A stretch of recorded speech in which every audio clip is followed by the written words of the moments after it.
Welcome Top News Today. In this February 28, 2017, file photo, President Trump addresses a joint session of Congress on Capitol Hill in Washington. J. Scott ApplewhiteAP As a public service. We here at the Washington Post have pre-written responses to President Trump's no-tithe-delivered State of the Union address. No tithe actually made public, in fact. This is a marvelous age in which trivialities like what the president said need not be taken into consideration when opining on what the president said. Hence this article, which will hopefully free up some of your pontification time that you can then spend buying subscriptions to newspapers. Middle ground-seeking pundits suggested tweets say what you will about the content of the speech, but Trump tonight conveyed the weight of the office. The word presidential. It is rare that we see a Trump who can stick to the script. Tonight, he did just that. That is the best speech Trump has given since other time he read from teleprompter. Lengthier response. In his first State of the Union address, President Trump presented a vision for the country's future that seems unlikely to be adopted by the members of his party on Capitol Hill who were in attendance.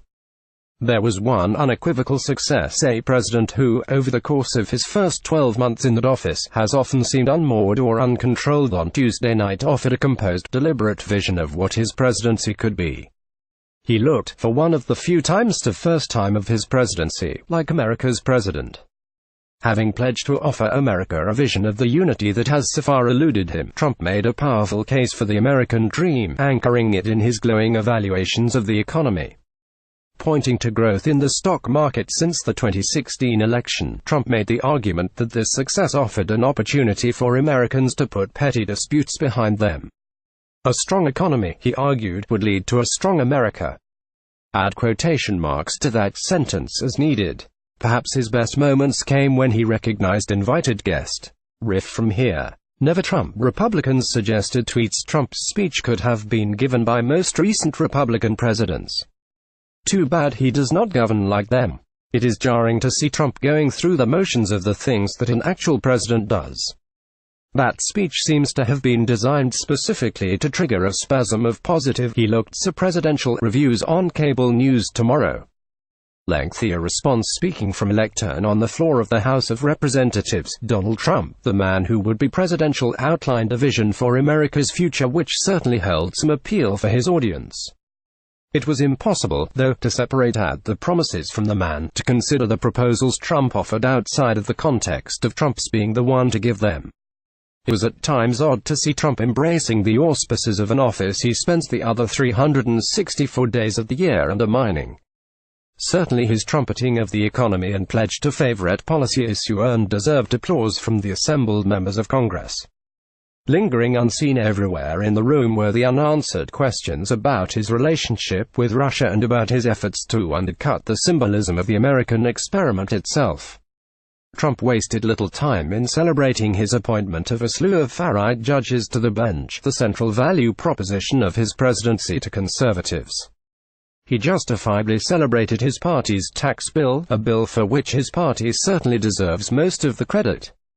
It was often hard to suspend disbelief and fully accept Trump as the president that made these things happen. One speech is not enough to stitch back together those mores Trump has torn apart. Quote the Federalist Papers here. Enthusiastic Trump defenders suggested tweets "That's my president MAGA" in 1 hour. Trump made a better case for America than Obama ever did in 8 years. Hey MSM, if you're still confused why America loves our president, hopefully that speech helped you see why. Lengthier response. In a blistering, rousing speech, President Donald J. Trump on Tuesday presented his vision for America's greatness, a vision untainted by the squeamishness of his party, unconcerned about the pitiable objections of the opposition, and unrestrained by the ludicrous political correctness State of the Union addresses so often contain. For the first of his 7 such speeches to come, Trump knocked it out of the park. On issue after issue, Trump presented a straightforward path to the American greatness he promised and has so often delivered. Immigration reform, boom. A superheated economy, boom. A new respect for the values that made America America, boom. Trump demonstrated not only the inspiring vision we have come to expect, but he also delivered oratory worthy of the greatest statesman in American history, often prompting extended rounds of applause from those on both sides of the aisle. Quote at length from the speech here. The resistance suggested tweets: "I challenge any pundit to call that trainwreck of a speech presidential. Amazing. That was just an incredibly bleak vision of an America last seen in 1955. Lengthier response: President Trump brought his Trump-branded debasement of American politics down Pennsylvania Avenue to the Capitol on Tuesday night, presenting a State of the Union address marked by anger, confused politics and a vision Americans rejected by nearly 3 million votes only 15 months ago.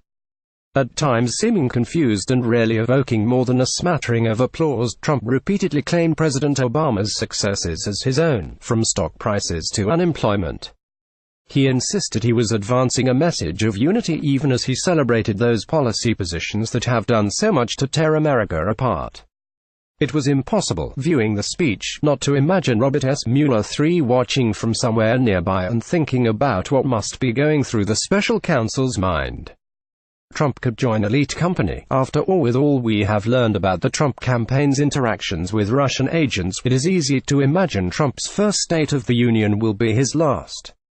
Perhaps his most cynical moment came when he recognized invited guest. Riff from here.